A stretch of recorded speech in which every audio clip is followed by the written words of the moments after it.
This is the moment we have been waiting for, the kind of rumor that doesn't just wake you up, it keeps you up at night dreaming of a Super Bowl parade in Grant Park. The chatter is getting louder, the hints are getting dropped, and if you aren't absolutely shaking with excitement about the potential of Max Crosby wearing navy and orange, you need to check your pulse right now. What is going on, Bears family? Welcome back to the conversation. Before we dive into the absolute madness that is the Max Crosby situation, the Ian Cunningham updates, and the Al Harris news, I need you to do one thing for me right now. Smash that like button, share this with every Bears fan you know, and hit subscribe so we can build this community into the biggest force in the NFL. Can you actually believe what we are hearing? I talked recently about how landing a top-tier pass rusher seemed like a pipe dream, or maybe we'd have to settle for a second-tier option. I thought Trey Hendrickson might be the ceiling. But then, everything changed. We aren't just getting smoke anymore, we are seeing the fire. We have a legitimate report that Max Crosby isn't just available, but he has expressed genuine interest in the Chicago Bears. And it gets better. Ryan Poles isn't shutting it down. He's giving us those subtle hints, that little smirk that says, I know something you don't. I am absolutely pumped about this. You should be pumped about this. But I have to ask you something right off the bat, and I want you to be honest with yourself. When was the last time a superstar of this magnitude, a guy who literally wrecks game plans just by stepping off the bus, actively looked at Chicago and said, that is where I want to be? It feels different this time, doesn't it? We are going to break down exactly why this trade isn't just a fantasy, but financially feasible, and frankly, why it might be the steal of the century. We need to talk about the Ian Cunningham news and what it means for our draft capital, and we have to address the bittersweet updates on Al Harris. But the headline is Crosby. Before we get into the nitty-gritty of the contract, I need to pose the big question to you guys. This is the question of the day, and I want to see this comment section explode. We are in a championship window right now. Caleb Williams is entering year 3. The roster is stacked. So, here is the question, would you trade the house for Max Crosby? I'm talking first-round picks, maybe even a key player. Would you make that win-now move to secure a dominant defense for the next 3 years? Comment all IN if you are ready to risk it all for a ring, or comment NOA if you think the price is too high. I want to read your thoughts down below. Let's get into the details because this is where it gets spicy. Ryan Poles and Max Crosby are doing this dance right now. At his final press conference, Poles played it cool, maybe a little coy, but you could see the gears turning. On the other side, Crosby has been incredibly open. He loves this team's trajectory. He loves Caleb Williams as a leader. He sees the culture we are building, and he wants a piece of it. But the biggest argument I hear against this is the money. Oh, we can't afford him, the cap hit is too big. Folks, let me stop you right there. When you actually look at the numbers, this trade is not bad. In fact, it's almost too good to be true. According to the analysis breaking down his current deal, the contract is extremely tradable. If the Raiders move him, they eat only $5 million in dead money. That is nothing. And for the team acquiring him, hopefully us, we would inherit $30 million guaranteed in 2026. That is standard for an elite edge rusher. But here is the kicker. And this is the part that blew my mind. After that guaranteed money, the rest of the contract is essentially team options. Did you hear me? It is $28 million a year, but it is at the team's discretion. That is massive flexibility. If, God forbid, it doesn't work out, or his numbers dip after a year or two, the Bears aren't shackled to a bad deal. We can literally say, thanks for the memories, see you later. We wouldn't be stuck in salary cap hell. I would take that contract in a heartbeat. Honestly, that structure lowers the trade value slightly because the Bears can leverage that flexibility.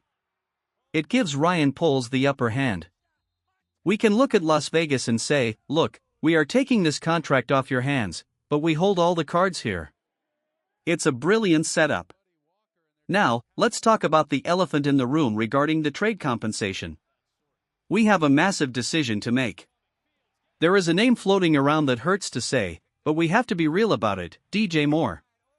He has been a hot topic in trade conversations, and he could be the piece that evens out this deal. I know, we love DJ.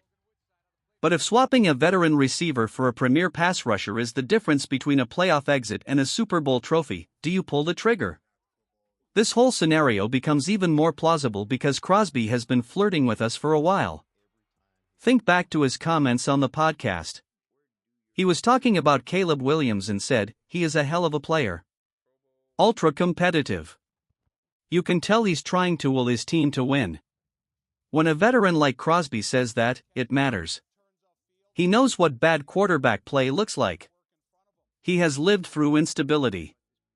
He is at the point in his career where he is done with rebuilding. He wants to win, plain and simple. When he sees Caleb, he sees a winner. He sees a guy he wants to go to war with. He basically admitted that a team will rally around a quarterback like that. He is speaking from the heart, as an athlete who is hungry for a ring. And he didn't stop there.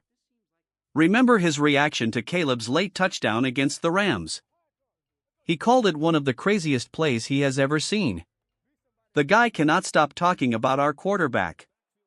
And in this digital world we live in, social media activity isn't just noise, it's a signal. There was a tweet circulating with Max Crosby edited into a Chicago Bears uniform. And guess who liked it? Caleb Williams. You can call it a recruiting tactic, you can call it just having fun online, but I call it mutual interest. Caleb is savvy. He knows what he is doing. He is going into year 3, he has established himself, and he is walking into Ryan Poles' office and Ben Johnson's office with some swagger. He's saying, "Get me this guy." Ryan Poles was asked about it directly. He gave that classic "I don't know" answer, but he smirked. He looked around the room with that look. You can interpret that as annoyance if you want, but I interpret it as excitement. He knows this is the move. We have heard it from insiders, the Bears are always trying to improve the defensive edge room. This is the move. This is the all-in moment. We have entered the window. For the next 2 to 3 years, this roster is prime. Caleb has at least 3 more years of team control, including that option. We have Darnell Wright, who we are going to have to pay soon, but right now he is a bargain. We have the interior line tied up with Tevin Jenkins, Drew Dalman, and Jonah Jackson. We are set. We have young studs everywhere. Rome Odunze, Luther Burden, Colston Loveland, these guys are on rookie contracts. We have the cap space. We don't have a $40 million quarterback hit yet. This is exactly when you go out and buy a Ferrari like Maxx Crosby. Just look at his stats from last year. And remember, the man was playing hurt. He still put up 73 total tackles, 45 solo, 6 pass deflections, 3 of which were against us, by the way. He had an interception, 28 quarterback hits, 20 tackles for loss, and 10 sacks. He did that on one leg. Imagine what he does fully healthy on a defense that is already ascending. If the Raiders need a receiver, and we have DJ Moore at $28 million, the money works. You swap the players, you counteract the cap hits. I would send a first-rounder and maybe a third-rounder to get it done. Speaking of third-rounders, that brings me to the next big piece of news involving Ian Cunningham. Our assistant GM is making waves. He is interviewing for the Atlanta Falcons general manager spot. Now, you might be thinking, didn't he already interview there? Yes, he interviewed for their president of football operations role recently. He didn't get that one, but clearly, Atlanta is obsessed with him. They requested him again, this time for the GM seat.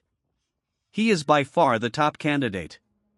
Jordan Schultz reported that despite missing out on the president job, he is a strong candidate for GM.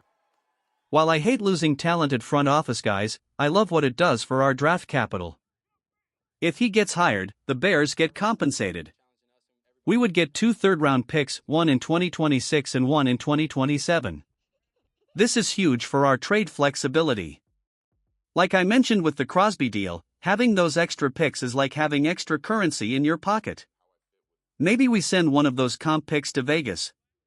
Or maybe we keep them and let Ben Johnson and Ryan Poles work their magic. Look at their track record. They found Colston Loveland, Luther Burden, and Ozzie Trapilo. They found gems like Luke Newman in the 7th round and Kaima Nangai, who nearly rushed for 800 yards. This front office knows how to draft. So if we lose Ian, it stings, but getting those picks back is a fantastic consolation prize. It also tells you something about the respect this organization has around the league. We are becoming a factory for talent, both on the field and in the front office. Atlanta is trying to steal our blueprint. But if they want him, they have to pay up in picks. Now, we have to shift gears to some news that I really didn't want to talk about, but we have to face reality. Al Harris. The man has been a revelation for our secondary. He is a hot commodity right now for defensive coordinator positions, and frankly, he deserves it. But it hurts. He is scheduled to interview with the Tennessee Titans. This is his 3rd interview this cycle. He has already talked to the Green Bay Packers and the Washington Commanders. The Packers link is terrifying. He was a Pro Bowler there, he has history there. The idea of him going back to Green Bay and coaching up their secondary makes me sick. We cannot have that. We need him out of the division. Washington is interesting because of his connection with Dan Quinn. They were a dynamic duo in Dallas, and reuniting them could be dangerous for the rest of the league. But the latest report is that he is heading to Nashville to talk to the Titans. If I have to choose, send him to Tennessee. Please. Get him out of the NFC entirely. The Titans are rebuilding. If Al Harris goes there, he can build the defense in his image, turn that unit around, and boost his resume to become a head coach someday. He has done a fantastic job here. Our defensive backs have been elite under his watch. He has dealt with injuries, he has developed young guys like Deshaun Wright, and he has kept this unit performing at a high level. I am super happy for him personally. He has earned this shot. But as a fan, I want to keep our staff together. It's the price of success, I guess. When you are good, people come for your coaches. I am wishing Al Harris the best of luck, just as long as he doesn't sign a contract in Green Bay. So, let's recap the state of the franchise right now. We are on the verge of potentially the biggest defensive trade in decades. We are looking at accumulating more draft capital through our front office success. And we are fighting to keep our coaching staff intact because the rest of the league wants what we have. This is a pivotal offseason. The moves we make in the next few weeks are going to define the next 3 years of Chicago Bears football. I truly believe we are one piece away from being the favorite in the NFC. Is Max Crosby that piece? I think he is. I want to hear it from you guys one more time. Are you feeling this energy? The window is open. The quarterback is ready. The money is there. It is time to stop being passive and start being aggressive. We have suffered through the rebuilding years. We have trusted the process. Now, it is time to enjoy the results. Thank you so much for tuning in. This community means everything to me. If you haven't already, please make sure you like this video to help the algorithm, drop that comment below about the trade, and subscribe so you never miss a breaking update. We are building something special here. My name is the host, and I will see you in the next one. Bear down, baby.